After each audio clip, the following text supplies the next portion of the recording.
అన్యాయమా? తల్లులను వదిలిపెట్టారు, భార్యలను వదిలిపెట్టారు, పిల్లలను వదిలిపెట్టారు.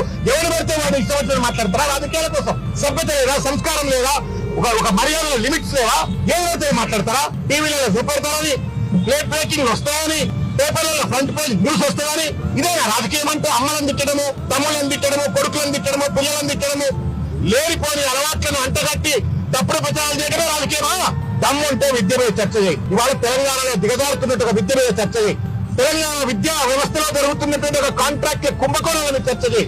ఇవాళ నివారణకు గురవుతున్నటువంటి ఒక పేద వాళ్ళ యొక్క ఆరోగ్య పరిస్థితుల పైన చర్చ చేయి. హాస్పిటల్ వ్యవస్థ పైన చర్చ చేయి. నిరుద్యోగుల పైన చర్చ చేయి. కేంద్ర నిధుల పైన చర్చ చేయి.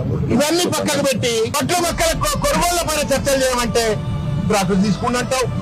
అమ్మ గుట్టినవా, అయ్య గుట్టినవా అంటావు. ఏం భాష ఇది? But you have no right. Constitution does not guarantee, give you authority to talk the way you think you can talk. అన్యాయం ఇది. ఏ రాజ్యాంగం చెప్పిందా? భగవద్గీత చెప్పిందా? రాజ్యాంగం పక్కన పెడదాం. భగవద్గీత చెప్పిందా? భాగవతం చెప్పిందా? అమ్మలను అయ్యను మాట్లాడమని చెప్పరు. ఏం సంస్కారం ఇది?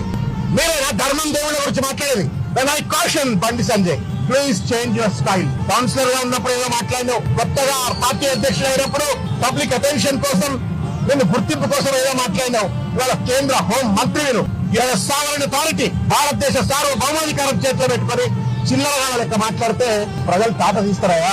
Just wait for opportunity.